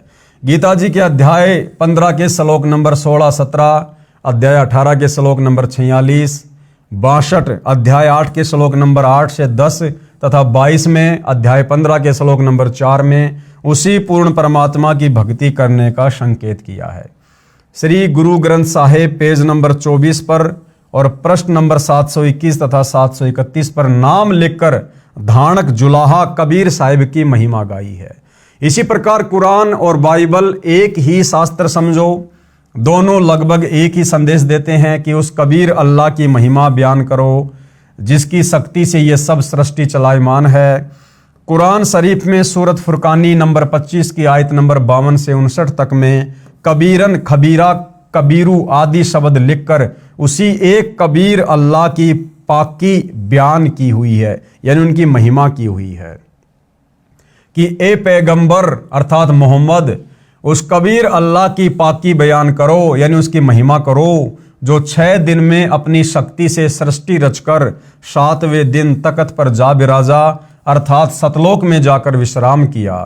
वह अल्लाह प्रभु कबीर है। इसी का प्रमाण बाइबल के अंदर उत्पत्ति ग्रंथ में सृष्टि क्रम में बाइबल के प्रारंभ में ही 7 दिन की रचना में दिया हुआ है। सभी संतों व ग्रंथों का सार यही है कि पूर्ण गुरु जिसके पास तीनों नाम हों और नाम देने का अधिकार भी हो, उनसे नाम लेकर जीव को जन्म मृत्यु रूपी रोग से छुटकारा पाना चाहिए, क्योंकि हमारा उद्देश्य आपको काल की कारागार से छुटवाकर अपने मूल मालिक कबीर देव कबीर साहिब के सतलोक को प्राप्त करवाना है। कबीर देव ने अपनी वाणी में कहा है कि एक जीव को काल साधना से हटाकर पूर्ण गुरु के पास लाकर सत उपदेश दिलाने का पुण्य इतना होता है जितना करोड़ गाय बकरे आदि प्राणियों को कसाई से छुटवाने का होता है। क्योंकि जो अबोध मानव शरीरधारी प्राणी गलत गुरुओं द्वारा बताई गई शास्त्र विरुद्ध साधना से काल के जाल में फंसा कर न जाने कितने दुखदायी 84 लाख योनियों के कष्ट को झेलता रहता है, जब यह जीवात्मा कबीर देव कबीर साहिब की शरण में पूरे गुरु के माध्यम से आ जाती है, नाम से जुड़ जाती है, तो फिर इसका जन्म तथा मृत्यु का कष्ट सदा के लिए समाप्त हो जाता है और सतलोक में वास्तविक परम शांति को प्राप्त करता है। जब तक संसार में रहेगा यहाँ भी कष्टों का निवारण होगा तथा सुखी जीवन जिएगा।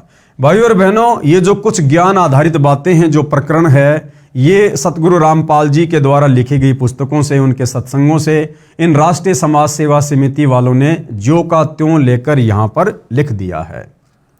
अब प्रश्न आता है कि आजकल गुरु ज़्यादा से ज़्यादा शिष्य बनाकर अपनी योग्यता का प्रमाण दिखाते हैं, अर्थात हर कोई 4 कथा सीख लेता है और कहता है कि मैं भी नाम देता हूं और भोली आत्माओं को काल के जाल में डाल देता है। चूंकि शास्त्रों के विरुद्ध नाम उपदेश देने वाले और जपने वाले सभी निश्चित ही नरक के अधिकारी होंगे और उनको नरक में उल्टा लटकाया जाएगा। ये कथन शास्त्र, गीता, वेद व सर्व ग्रंथ ही बताते हैं। इसी कथन को सिद्ध करने के लिए एक संक्षिप्त कथा बताता हूं। एक समय की बात है कि सभी को पता चला कि राजा परीक्षित को 7वें दिन सर्प डसेगा और उसकी मृत्यु होगी।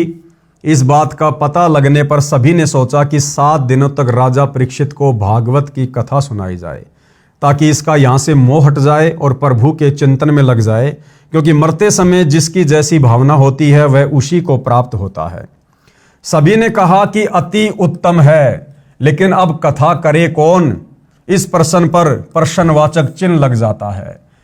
इस समय वहां उपस्थित सभी महर्षियों ने, यहां तक कि श्रीमद् भागवत सुधा सागर के रचयिता महर्षि वेद व्यास जी ने भी अपने आप को कथा सुनाने के योग्य नहीं समझा, क्योंकि उनको पता था कि हमारे अंदर यह समर्थता नहीं है। इसलिए क्यों एक जीव के जीवन को नष्ट करके पाप के भागीदार बने। चूंकि 7वें दिन परिणाम आना था, इसलिए 7 दिन तक कथा सुनाने की किसी की हिम्मत नहीं पड़ी, चूंकि सभी को अपनी औकात का पता होता है।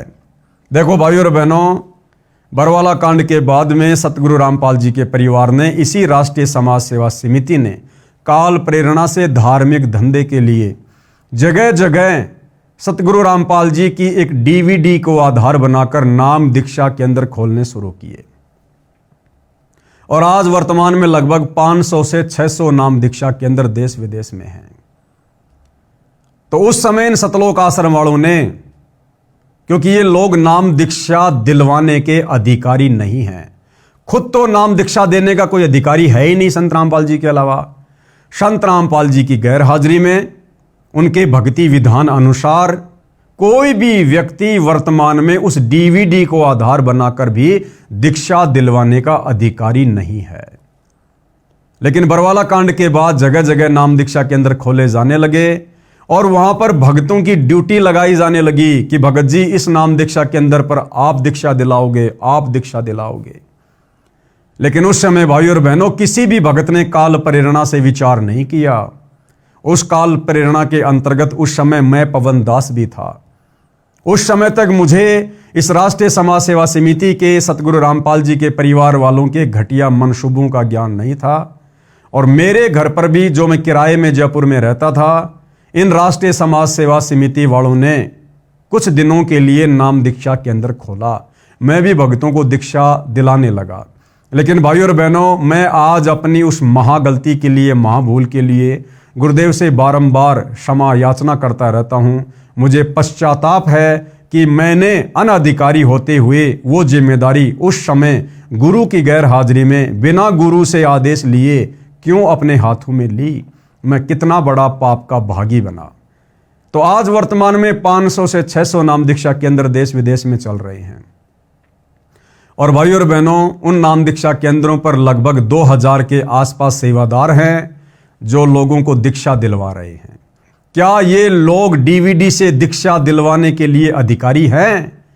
क्या इन तमाम लोगों ने हिसार जेल में जाकर सतगुरु रामपाल जी से स्वयं साक्षात प्रत्यक्ष में आज्ञा ली है? नहीं ली है।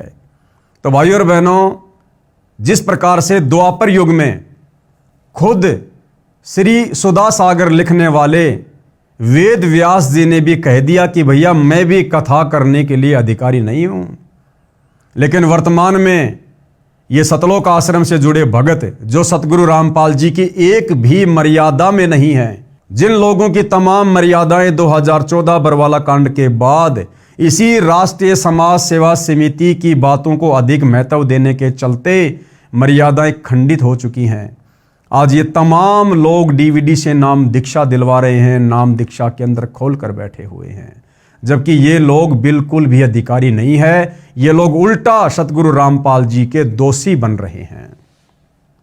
लेकिन द्वापर युग में उन ऋषि महर्षियों ने समझदारी दिखाई, जो समझदारी वर्तमान में संत रामपाल जी के इन नाम दीक्षा केंद्रों पर बैठे भक्तों ने भी नहीं दिखाई। चूंकि सभी को अपनी औकात का पता होता है, स्वर्ग से सुखदेव जी को भागवत की कथा करने के लिए बुलाया गया और तब राजा परीक्षित का मोह यहां से हटा और स्वर्ग की प्राप्ति हुई। स्वर्ग में सुख भोगने के पश्चात वापस नरक में और फिर लक 84 में चक्कर काटेगा। ये यहाँ का हार्ड एंड फास्ट रूल है, अर्थात अटल नियम है। ये उपलब्धि भी 3 लोक के पूर्ण गुरु बिना प्राप्त नहीं हो सकती। यानी स्वर्ग लोक में स्थायी रूप से लंबे समय के लिए यदि निवास करना है तो भी आपको स्वर्ग लोक तक की साधना बताने वाला अधिकारी गुरु चाहिए। ठीक इसी प्रकार जब किसी स्थान पर प्रधानमंत्री आ रहा हो तो उनके आने से पहले 2-3 बहुत अच्छे वक्ता, गायक व तबले, बेंजू बजाने वाले होते हैं जो बहुत सुरीली और आकर्षक आवाज से दर्शकों को प्रभावित करते हैं। लेकिन वे जो कह रहे हैं उनमें से एक बात भी करने में सक्षम नहीं है।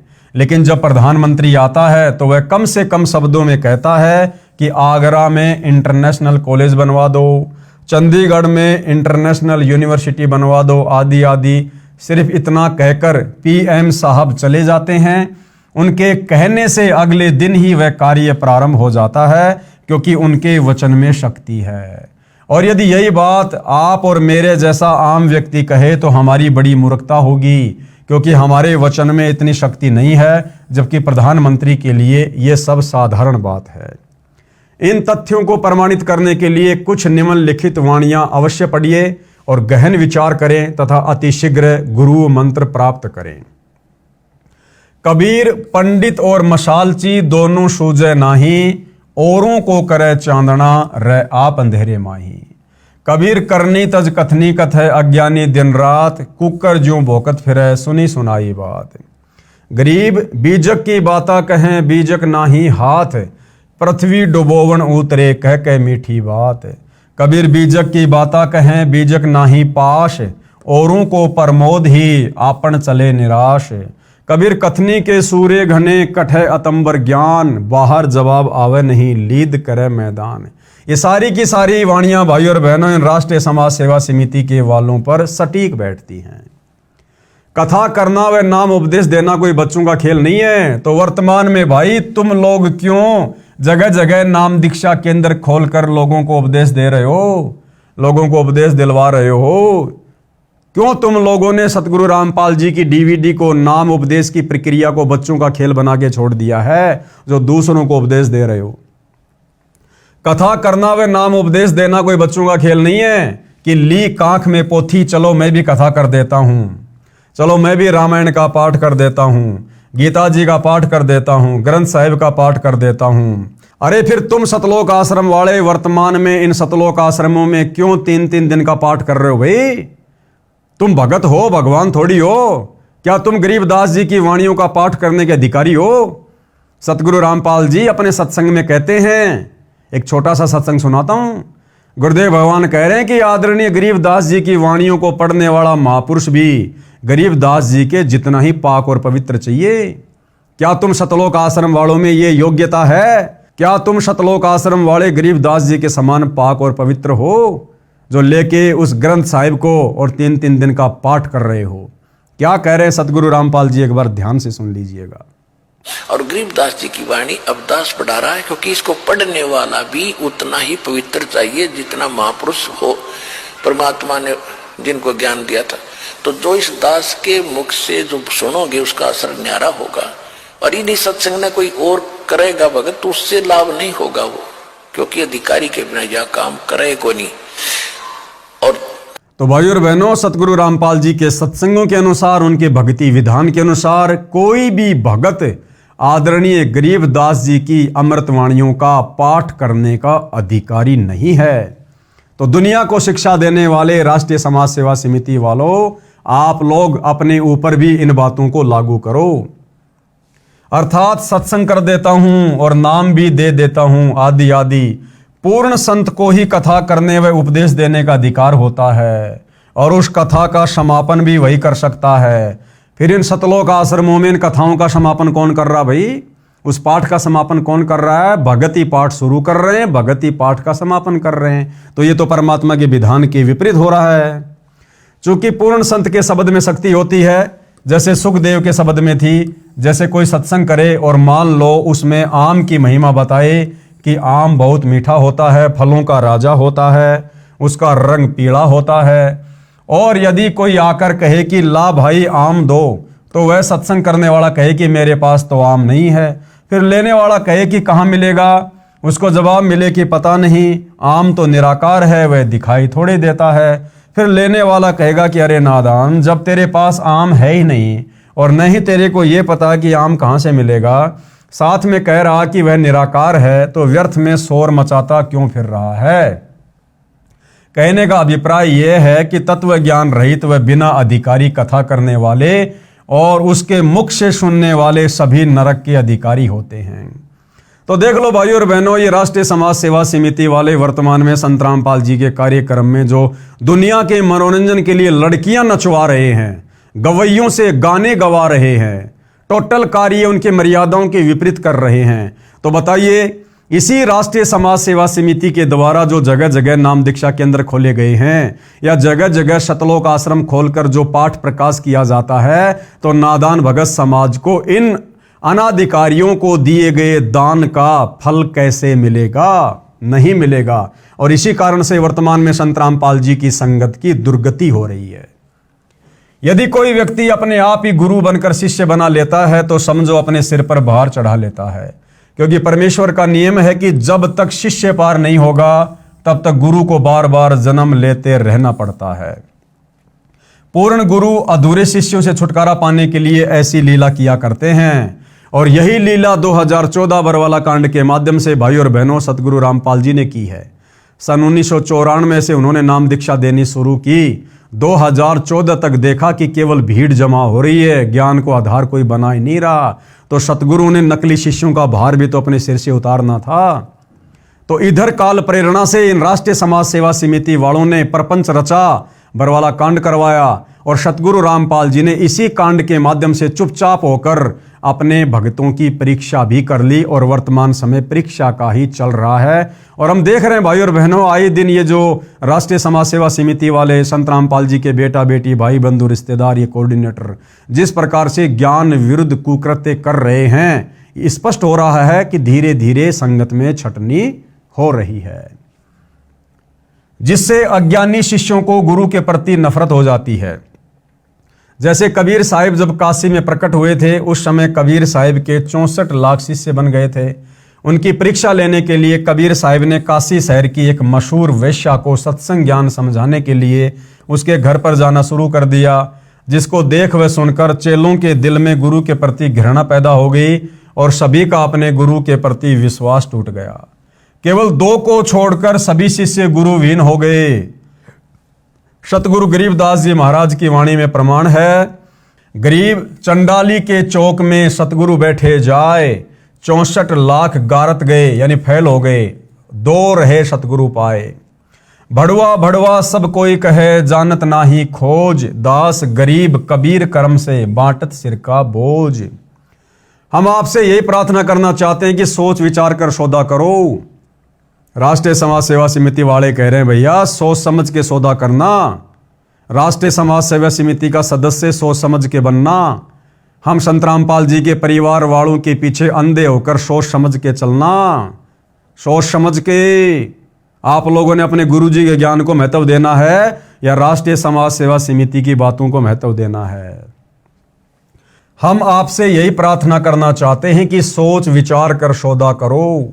सामवेद के श्लोक नंबर 822 में, श्रीमद् भगवद गीता अध्याय 17 श्लोक 23 तथा कुरान शरीफ सुरती सूरा 42 आयत 1 में ऐन सीन काफ लिखा मंत्र ऐसे ही है। ऐन मतलब ओम है, सीन मतलब तत् तथा काफ मतलब सार नाम की ओर संकेत है। इन ग्रंथों में बताया गया है कि जीव की मुक्ति 3 नामों से होगी। प्रथम ओम, दूसरा है तत् और तीसरा सार नाम, जो सांकेतिक भाषा में सत कहा जाता है। ये गीता अध्याय 17 श्लोक 23 में भी प्रमाण है। ओम तत् सत मंत्र पूर्ण परमात्मा की भक्ति का है और श्री गुरु ग्रंथ साहिब में भी इसी का प्रमाण है। अग्नि पवन जमी ते पानी 3 नाम के दाशा, 3 नाम जपने का संकेत मिल रहा है। सतनाम शतनाम कोई जाप करने का नहीं है। यानी जो सिख भाई सतनाम वाहिगुरु का रट्टा लगाते रहते हैं, तो सतनाम शतनाम कोई जाप करने का नहीं है। ये तो उस नाम की तरफ संकेत कर रहा है जो एक सच्चा नाम है। इसी तरह ये सार नाम भी जाप करने का नहीं है। ये अन्य मंत्र हैं जो पूर्ण संत देता है, फिर उसका भी जाप करना है। अकेला ओम मंत्र किसी काम का नहीं है। ये तीनों नाम व नाम देने की आज्ञा मुझे मेरे गुरुदेव स्वामी राम देवानंद जी महाराज द्वारा बख्शीश है। क्या कह रहे हैं गुरुदेव? सतगुरु रामपाल जी जो स्वयं कबीर भगवान हैं और उन्होंने नाम दीक्षा आगे देने के लिए किसी से आज्ञा लेने की जरूरत नहीं है, फिर भी भक्ति विधान अनुसार गुरु परंपरा के अनुसार सतगुरु रामपाल जी कह रहे हैं कि ये तीनों नाम आगे दान करने का आदेश भी मुझे मेरे गुरुदेव ने दिया। और भाई और बहनों, वर्तमान में ये जो 500-600 नाम दीक्षा के अंदर खोलकर ये नादान भगत जो नाम दीक्षा दिलवा रहे हैं डीवीडी से, क्या इन नादान भक्तों ने अपने गुरुदेव से हिसार जेल में जाकर साक्षात आमने सामने खड़े होकर प्रार्थना करके आज्ञा ली कि गुरुदेव, ये राष्ट्रीय समाज सेवा समिति वाले जगह जगह नाम दीक्षा के अंदर खोलकर हम जैसे भक्तों को कह रहे हैं कि आप नाम दीक्षा दिलवाओ। हे गुरुदेव भगवान, आप जी के क्या आदेश हैं? क्या दास ये नाम दीक्षा दिलवा सकता है? क्या किसी एक भी माई के लाल ने इसाल जेल में जाकर प्रार्थना की? नहीं की। भेड़ चाल में, देखा देखी में, जैसा गुरु का परिवार कह रहा है, जैसा राष्ट्रीय समाज सेवा समिति वाले आदेश दे रहे हैं, ये इन आदेशों को गुरु का आदेश मानकर फॉलो कर रहे हैं, जो भक्ति विधान के विपरीत है, विरुद्ध है। जो कबीर साहिब से पीढ़ी दर पीढ़ी चलती आ रही है, पहले आप सत्संग सुनो, सेवा करो, जिससे आपका भक्ति रूपी खेत सवर जाएगा। कबीर मानुष जन्म पाए कर नहीं रटे हरि नाम, जैसे कुआ जल बिना खुदवाया किस काम। कबीर एक हरि के नाम बिना ये राजा ऋषभ हो, और माटी ढोवे कुम्हार की घास न डाले को। इसके पश्चात अपने सवरे हुए खेत में बीज बोना होगा। यानी पहले अच्छे से संत रामपाल जी के सत्संग सुनो, 1 महीना, 2 महीना, 3 महीना, 6 महीना। जब आपको सत्संग अच्छे से समझ में आ जाए, तमाम प्रकार की नियम और मर्यादा निभाने में अपने आप को सक्षम समझ लो, उसके बाद आप नाम दीक्षा लो। जल्दबाजी में नाम दीक्षा लेना मूर्खता है। इसके पश्चात सवरे हुए खेत में बीज बोना होगा। यानी ज्ञान को अच्छे से समझकर फिर नाम दीक्षा रूपी बीज बोना चाहिए।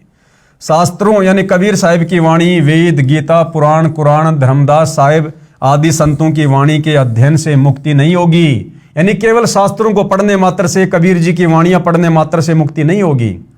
इन सभी शास्त्रों का एक ही सार यानी निचोड़ है कि पूर्ण मुक्ति के लिए पूर्ण परमात्मा कबीर साहिब के प्रतिनिधि संत, जिनको उनके गुरु द्वारा नाम देने की आज्ञा भी हो, उनसे नाम उपदेश लेकर आत्म कल्याण करवाना चाहिए। यदि नाम नहीं लिया तो क्या होगा? नाम बिना सूना नगर, सूना नगर यानी ये शरीर सोना रहेगा। पड़या सकल में भोर, लूट ने लूटी बंदगी, हो गए हंसा भोर। अदली आरती अदल अजूनी, नाम बिना है काया सूनी। झूठी काया खाल लुहारा, इंगला पिंगला सुषमन द्वारा। कृतग्नि भूले नर लोई, जागट निश्चय नाम न होई। सो नर कीट पतंग भुजंगा, 84 में धर है अंगा। अब नाम दीक्षा भी भाई और बहनों अधिकारी गुरु से ही लेनी होगी, अनधिकारी से लेने से बात नहीं बनेगी। जिस प्रकार जगह जगह नाम दीक्षा के अंदर खोलकर सतगुरु रामपाल जी के नाम की आड़ में शतलोक आश्रम वाले वर्तमान में अपना धार्मिक धंधा चला रहे हैं, तो जब तक सतगुरु रामपाल जी हिसार जेल से बाहर नहीं आ जाते हैं, तब तक हमने उनके सत्संगों को अच्छे से समझना चाहिए। और सत्संगों को सुनना भी सतगुरु रामपाल जी ने बताया एक प्रकार से मंत्र जाप करने का ही फल मिलता है, यानी सुमरण के जितना ही फल मिलता है। यदि बीज नहीं बीजा तो आत्मा रूपी खेत की गुड़ाई अर्थात तैयारी करना व्यर्थ हुआ। कहने का अभिप्राय यह है कि इनसे आपको ज्ञान होगा जो कि आवश्यक है, परंतु पूर्ण गुरु द्वारा नाम उपदेश लेना अर्थात बीज बीजना भी अति आवश्यक है। नाम भी वही जपना होगा जो कि गुरु नानक साहिब ने जपा, गरीबदास साहिब ने जपा, धर्मदास साहिब आदि संतों ने जपा। इसके अतिरिक्त अन्य नामों से जीव की मुक्ति नहीं होगी। इसलिए आप सभी ने नाम उपदेश लेकर अपना भक्ति रूपी धन जोड़ना प्रारंभ करना चाहिए और अन्य सभी को भी बताना चाहिए। जितना जल्दी हो सके उतना जल्दी, चूंकि न जाने कब और किस समय इस शरीर का पूरा होने का समय आ जाए। गुरु नानक देव जी भी कहते हैं, ना जाने काल की कर डारे, किस विधि डल जा पासावे, जिना दे सिरते मौत खुड़क दी, उन्हानू केड़ा हंसावे। कबीर साहिब जी भी कहते हैं, कबीर श्वास श्वास में नाम जपो, व्यर्था श्वास मत खोए, न जाने इस श्वास का आवण हो के ना होए। सतगुरु सोई जो सार नाम दरडावे, और गुरु कोई काम न आवे, सार नाम बिन पुरुष द्रोही। अर्थात जो गुरु सार नाम व सार शब्द नहीं देता है, या उसको अपने गुरु द्वारा नाम देने का अधिकार यानी आज्ञा नहीं है, अर्थात शास्त्रों के अध्ययन से यदि कोई मनमुखी गुरु ये नाम भी देता है, तो भी वह गुरु और उनके शिष्यों को नरक में डाला जाएगा। वह गुरु भगवान का दुश्मन है, विद्रोही है, उसे भगवान के दरबार में उल्टा लटकाया जाएगा। अब भगत समाज में नकली गुरुओं संतों द्वारा एक गलत धारणा फैला रखी है कि एक बार गुरु धारण करने के पश्चात दूसरा गुरु नहीं बदलना चाहिए। जरा विचार करके देखो कि गुरु हमारे जन्म मृत्यु रूपी रोग को काटने वाला वैद्य होता है। यदि एक वैद्य से हमारा रोग नहीं कटता है तो हम दूसरे अच्छे वैद्य डॉक्टर के पास जाएंगे, जिससे हमारा जानलेवा रोग ठीक हो सके। जैसे धर्मदास साहिब के पहले गुरु श्री रूपदास जी थे, लेकिन जब धर्मदास जी को पता लगा कि ये गुरु पूर्ण मुक्तिदाता नहीं है, तो तुरंत त्याग कर पूर्ण ब्रह्म परमेश्वर सत्य पुरुष कबीर साहिब को अपना गुरु बनाया और पूर्ण मोक्ष सत्यलोक में प्राप्त किया। ठीक इसी प्रकार अधूरे गुरु को तुरंत त्याग देना चाहिए। झूठे गुरु के पक्ष को तजत न कीजिए वारी, गरीब बिन उपदेश अचंभ है, क्यों जीवित है प्राण, बिन भक्ति कहाँ ठोर है नर नाही पाषाण। गरीब एक हरि के नाम बिना नारी कुतिया हो, गली गली भोकत फिरे टूक न डाले कोई। गरीब बीबी पड़दे रहे थी ड्योडी लगती बार, गात उगाड़े फिरती है बन कुतिया बाजार। गरीब नक बेसर नक से बनी पहरत हार हमेल, सुंदरी से सुनही यानी कुतिया बनी सुन साहिब के खेल। कबीर हरि के नाम बिना राजा ऋषभ हो, माटी लदे कुम्हार के घास न डाले कोई। कबीर राम कृष्ण से कौन बड़ा, उन्हों भी गुरु कीन, तीन लोक के वे धनी गुरु आगे अधीन। कबीर गर्भ योगेश्वर गुरु बिना, लाग्या हरि की सेव, कहे कबीर स्वर्ग से फेर दिया सुखदेव। कबीर राजा जनक से नाम ले, कीनी हरि की सेव, कहे कबीर बैकुंठ में उल्ट मिले सुखदेव। कबीर सतगुरु के उपदेश का लाया एक विचार, जय सतगुरु मिलते नहीं जाता नरक द्वार।